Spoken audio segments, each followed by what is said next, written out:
gonna win. Long as you're happy, you're always gonna grin.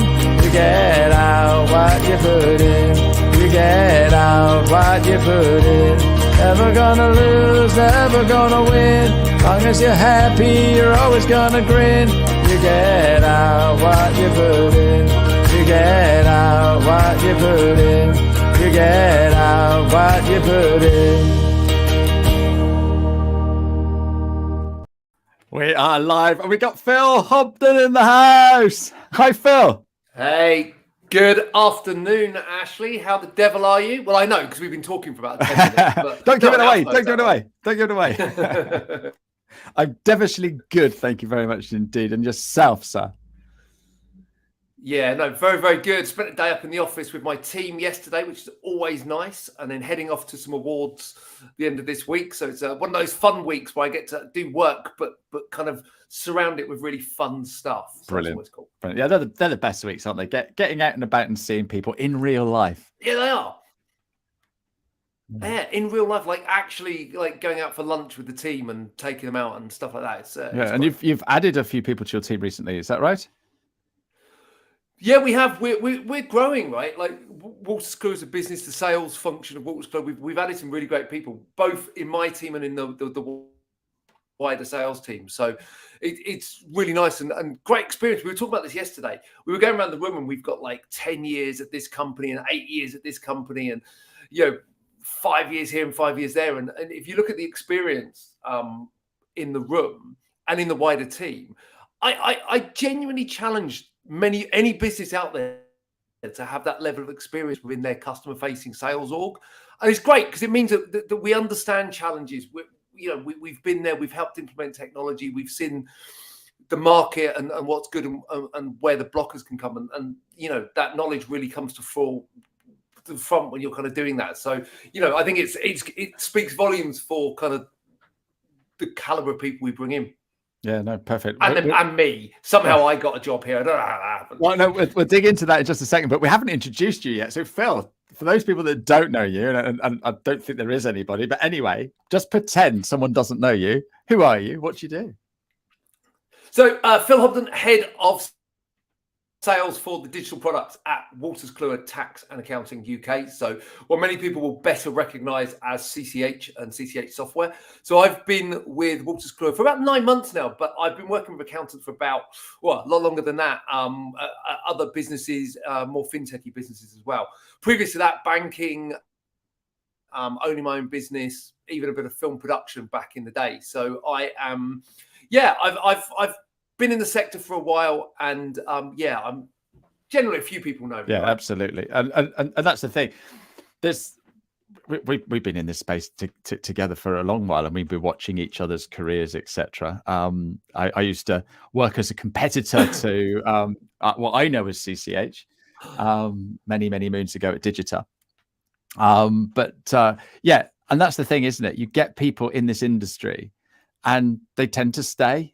So it's not a surprise that you've got all that experience in the room. And I think that it's great for the accountants and the bookkeepers, because what they're getting is someone that knows the industry, not just the software, but they know the industry. And there's lots of different facets to our amazing industry that you become indoctrinated in it, and you understand the accounting and bookkeeping process, don't you? But just by osmosis. Do you find that? Yeah, I absolutely. When I came into this industry, when I joined back in the day selling forecasting software, I had no idea about how accountancy worked. I mean, I'd run my own business. I tried to do my own accounts. I've messed it up royally and went cap in hand to an accountant to sort it out, and it cost me probably far more than it should have done because of the fact I'd done such a bad job. But broadly speaking, I didn't really understand the industry, and you learn very quickly. And you learn it's a great industry full of great people, great knowledge, but also how important a good accountant is to a business.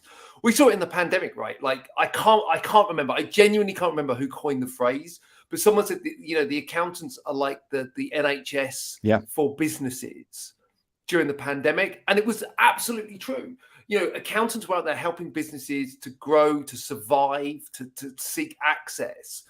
And when you kind of start to work in that industry, you start to realize that actually, you always look for a job that can make a difference. And I think even tangentially, just by kind of providing the right software and the right education around that software, you can help an accountant to make a difference to a business owner, who in turn is making a difference to other people, their employees, and the people that, in the wider world.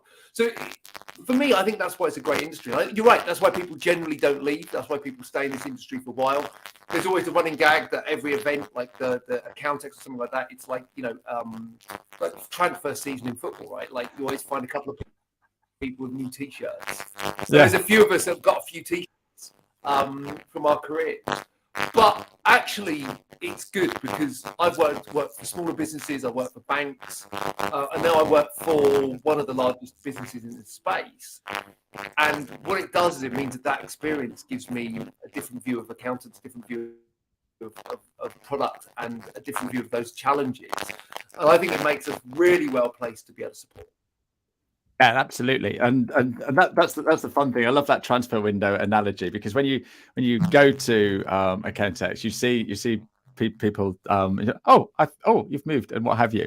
But the thing is, they've stayed in the industry, Phil, and the thing is, because they've stayed in the industry, they've still got all of that rich knowledge, experience, and stuff that they can actually help our accountants and bookkeepers with. So and I think it's a great place. And the other thing, people turn around to me and go, "Oh, you work with accountants? Oh, they're a stuffy, funny bunch, aren't they?" I don't know about you, but I never meet any of those. The first time I went to XeroCon, back Phil, I have to stop you. Your microphone's really, really playing up. I'm not hearing anything now. Sorry. It's a real shame. Can you hear me now? I can hear you now. Yeah, perfect. Change it. Yeah. Throw that out the way. Throw it out the window. Throw that expensive piece of tech that I've been trying to set up for a week that never seems to work properly. So look, I remember going to my first XeroCon and going and standing there in the evening of XeroCon going, these aren't accountants, surely. This is crazy. It was so busy, so vibrant. No, I mean, there's stuffy people in every industry, right? I'm sure. But I've definitely not, and as we move on and as the industry grows, I've seen less and less of the stuffy accountant and more of the leading kind of inspirational accountants. So yeah, 100% agree with you. Yeah, they all seem really, really cool. So what challenges are you seeing accountants and bookkeepers having at the moment then, Phil? So look, the government is not helping accountants and bookkeepers or SMBs at all. Like many people,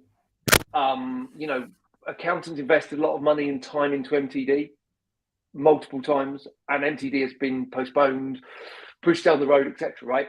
So it just creates a lot of false starts, and I think that doesn't help with time, and it doesn't help with capacity. Because if you're investing time and effort into things, and then the ballpark keeps changing, it's not a great thing. The thing I say, and I genuinely believe it, is you should never make a change in your business because it's what the law or everything else is coming down the road. You should be doing it because it's the right thing, and digitization and that route is the right thing. It is going to get here eventually. So I think one of the biggest challenges is people going, actually, we're going to postpone this now because the government are saying we don't have to do it. Do you know what? They're not, but it's still the right thing to do. It's still the right way to put your clients in the best position. So for me, that's definitely one of the big challenges. And look, I've talked about it a lot on my own podcast. Retention, staff acquisition is a huge challenge in every industry at the moment, but certainly in accountancy, and that has impact on implementation of technology. It has impact on clients and everything else. And those are, I think, two really interesting challenges. Are they much different to where they were 3 or 4 years ago? Probably not, right? There's always been challenges around implementation of technology. There's always been challenges around recruitment. I just think we're now at a point where those challenges are becoming a little bit more timely and to the front. So those are probably the two biggest challenges we're seeing at the moment. And is there anything that you or Wolters Kluwer can do to help these challenges for our accountants and bookkeepers?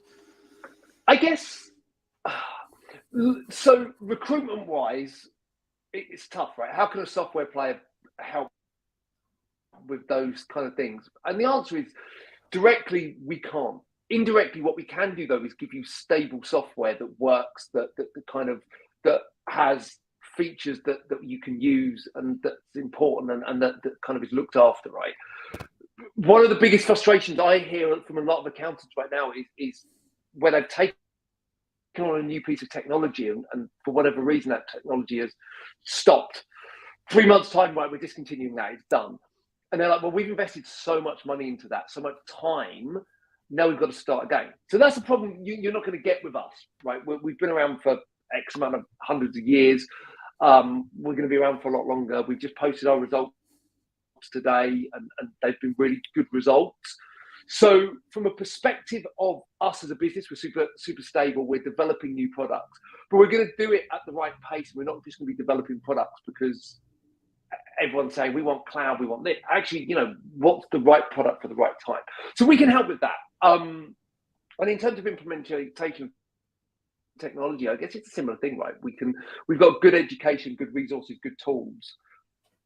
We can help to make sure that you're set up correctly. But look, I didn't come on here to kind of sell how good and brilliant we are at doing what we're doing.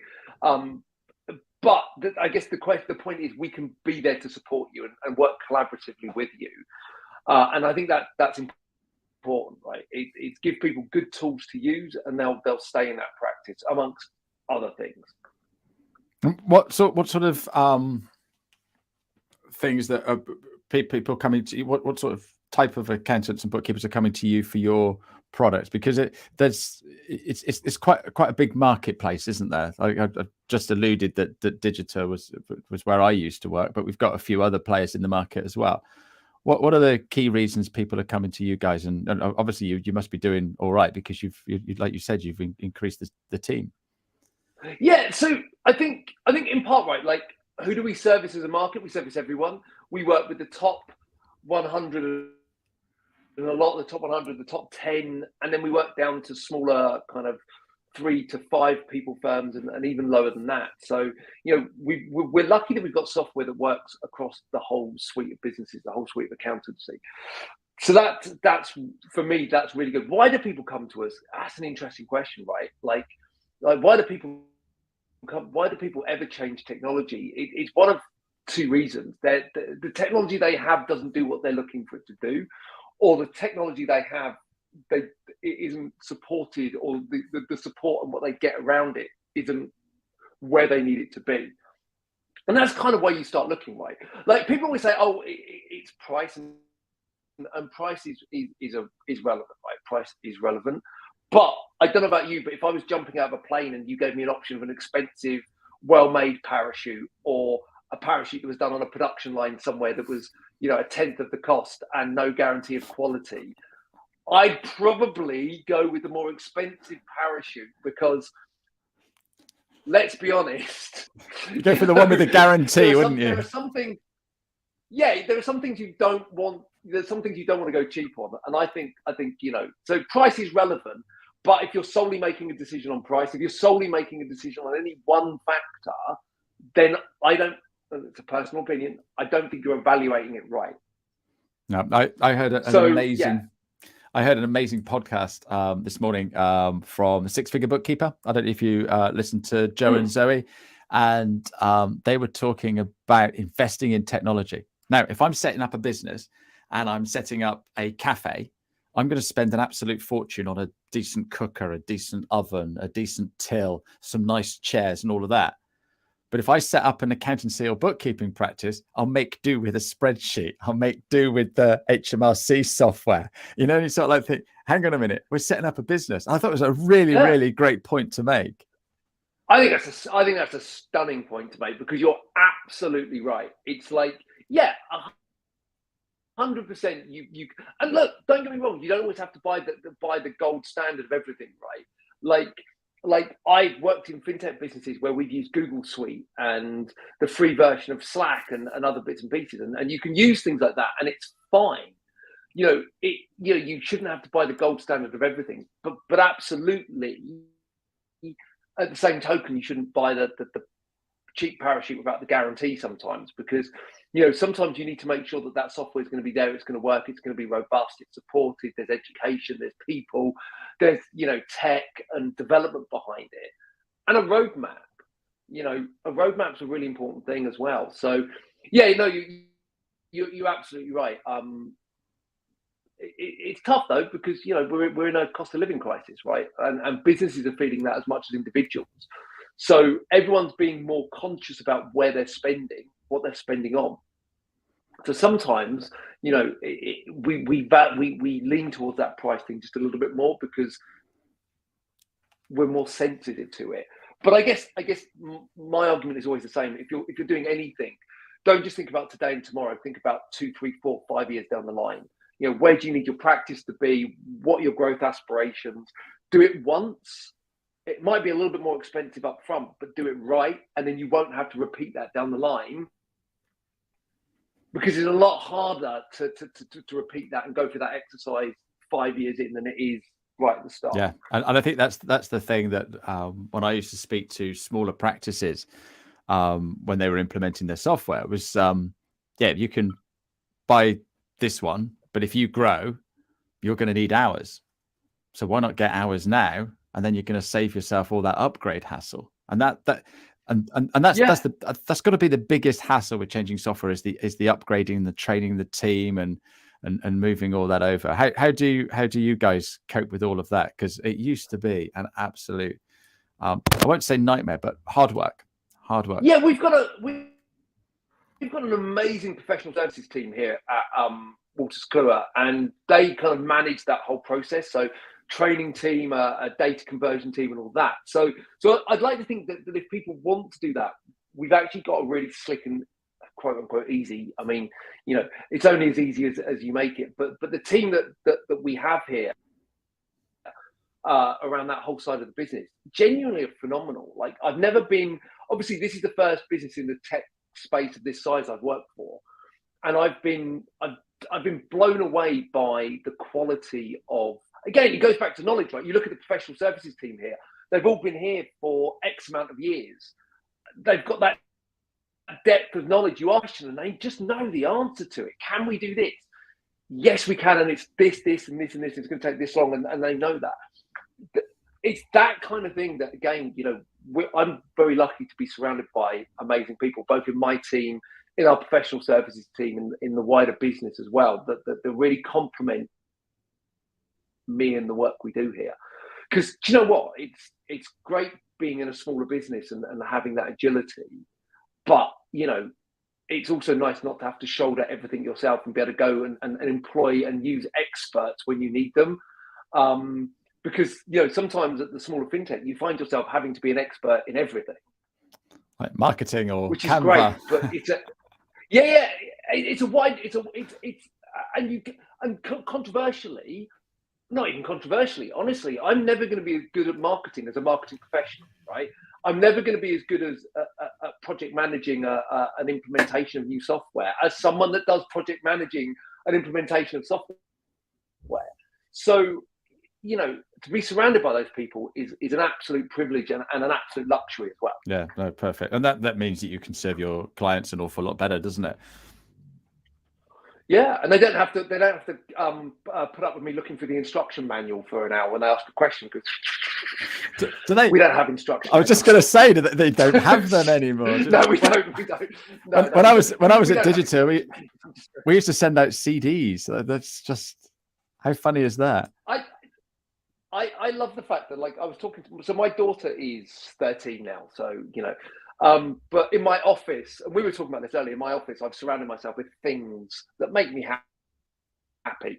And like part of this is there's a big selection of VHS videos up here that I still really? use every now and then because I think there's something quite fun about watching a horror film on VHS.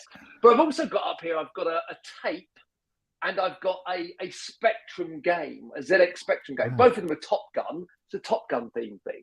But like there's a ZX, and I had to explain to her the other day that computer games used to come on tape, and it blew my mind. She was like, "Well, how does that work?"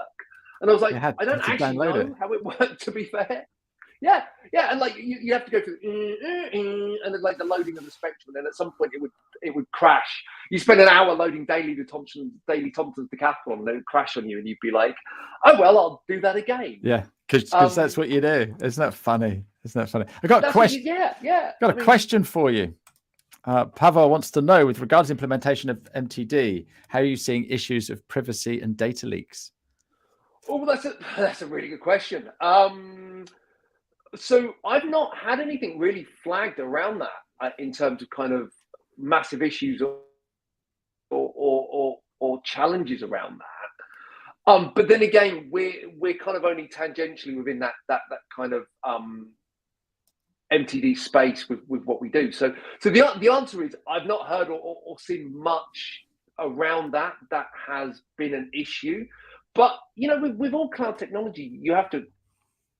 I posted something about this on LinkedIn the other day, right? Like, what was it? It's someone posted a T-shirt that said, "The cloud is just someone else's computer," and then it took me down a rabbit hole of going on to Chat GPT and asking about, what are the challenges towards accounting cloud computing, and it came up with some fascinating stuff. By the way, Ash, I'm well down this Chat GPT rabbit hole at the moment. Like I'm trying to just see how far you can push it and get answers, and like I'm trying to, can I get good podcast questions from it? Can I do this? Can I do that? So there you go, Pavel. Do that. Put that into Chat GPT and come back to me and let me know what it says, because I think the answer will be fascinating, right? I love that. What tips have you got for any accountants and bookkeepers today, Phil? I think, look, it goes back to what we were saying earlier. Do full due diligence on what you are doing. Make sure it ties in with the plans of the firm that you're looking for and where you want to be. Not where you are today, but where you want to be. And plan now for 3 to 4 years time because do you know what? The one thing I've seen in this industry is I've seen loads of accountants at the beginning of their journey, and I've grown, they've grown with me, or I've grown with them, depending on how you want to look at it, through different companies. And not one of them hasn't hit the numbers that they wanted to hit. Not one of them hasn't got or beyond where they wanted to be in 3 years' time, where they told me when they set up. When they left the big firm, the one of the top 50, and they said, right, I want to go and set up on my own. Well, where do you want to be in 3 years' time? Well, we want to have 150 clients. Well, you talk to them, they've got 350 clients, 5 employees rather than 2. So if you've got plans for 5 years' time, build your tech stack for your firm in 5 years' time, because it will pay huge dividends for it. And businesses will support you, right? Like tech companies will support that growth part of what you're doing. I think that's really important. And I think the other tip is, and I know, from a tech provider, this is always an interesting one to say, but don't avoid shiny penny syndrome. It's really easy to go to an event and go, oh my God, that bit of software will do this. And I want that one, I want that one. It's like Supermarket Sweep with Dale Winton. You just go down, But the reality of it is, there's a lot of technology out there, but there's a lot of technology that isn't there for the long term, that gets brought up, changed, and adapted, that becomes not fit for purpose or pivots in a different direction. Again, just stick to that vision. Really think about what you want, where you want to be, and what's going to get you there, and make decisions based on that. Because a free pair of socks and a free water bottle is great, but they won't be there when your practice is 5 years old or 6 years old. And I guess finally, talk to us. as software vendors, as people kind of leading and helping with this technology change, talk to us and ask us the questions, and really ask the questions, right? And really make sure you challenge us on what you're looking to do, and that we can do it as a business. Because again, due diligence, it really does pay dividends. But definitely take the socks though, because they might not be there in 5 years. But the socks are handy. Yeah, absolutely. I love the socks are really. I love the that. other day, genuinely quick story. The other day, we left the house as a family, and I looked down at all of our feet, and all of us had socks on that I picked up at an accounting event at some point. So all three of us had some kind of tech socks on. And that's when you know that things have just gone weird in your house, where you're wearing like tech socks to leave. And your family and daughter, who are probably slightly more fashion conscious, they go, "Oh, these are actually quite cool." And you're like, "Yeah, they are quite cool, aren't they?" Yeah, absolutely. Who'd have thought? It used to just be, there he is, he's got a pen. I used to pick up a pen every time I went to an accounting firm. It would be the one thing I'd do. I'd be like, "Oh, can I take a pen?" And I had like this bank of pens from every accountancy firm I'd ever visited, and I realized that it was becoming a bit of a weird addiction. And you only ever need like one pen. Right? If you're going to write anything, you will do it online now, don't we? I still like a bit of pen and paper when I'm in a meeting. Yeah, absolutely. Like, I think there's something about in a meeting when you sit there talking to a customer, and if you're on a laptop or an iPad, it just feels a disconnect. I think if you're writing stuff down, for me personally, I think it shows a different level of attention, right? Yeah, absolutely. The tech person likes a pen and paper. Yeah. I think we like what we're comfortable with, and I think that's the thing. And it's all about being comfortable. Phil, I could sit here and chat with you all day. Yeah. We've gone over our 15 minutes. I've got one. I got one final question for you, sir. When you were running around the playground as a little schoolboy at primary school, what did you want it to be when you grew up? Well, there's two versions of this story. There's my version and my mum. Okay. So I'll give you my mum's first, because my mum's story just makes no sense to me. But apparently when I was a child, when I was running around the primary school as a kid, I wanted to be a priest. A priest? I've never understood. Yeah, I've never understood that. I'm not a religious person at all. Yeah. I mean, to be fair, it looks like I'm wearing a dog collar t-shirt. You've done it. You've made it, so mate. I've prepped for the look. I've made it. But so I mean, the closest I've ever got is back in the early noughties when everyone was signing up online to become an internet minister so they could marry their friends. Do you remember that when that was a thing? I did that. So I'm an internet minister, and I could actually marry people. True fact. But the reality was, what I wanted to be, because I'd seen Top Gun and I was a huge fan of planes, I wanted to be a pilot. And that's what I wanted to be. I wanted to be a fighter pilot. But unfortunately, three things scuppered that. One, I wasn't a great fan of being shouted at. So the discipline thing, that age wasn't great. Secondly, the eyesight thing went pretty early doors. And thirdly, if I'm being brutally honest, I've never been the fittest of people. So, having to go through all of that, wake up at 4 o'clock in the morning, get shouted at, have to go out and run and do loads of fitness things. So I just want to fly the plane. Can I just get the job where I fly the plane? Yeah, absolutely. So that never happened, sadly. But I'm pretty happy with where I did end up in the end. Yeah, no, you've had a great career and doing amazing things now with Wolters Kluwer. So, Phil, thank you so much for coming on my show. I'm sure we'll talk again. Have a great time at the Yorkshire Accountancy Awards, and I will see you at Accountex, which is only 10.5 weeks away. Yeah, there you go. Really? Is it that close? Yeah. Start planning what you're going to be doing. Hey, all the very best. Thank you, Phil. It's great to speak to you again, as always. Cheers. Bye-bye. You get out what you put in.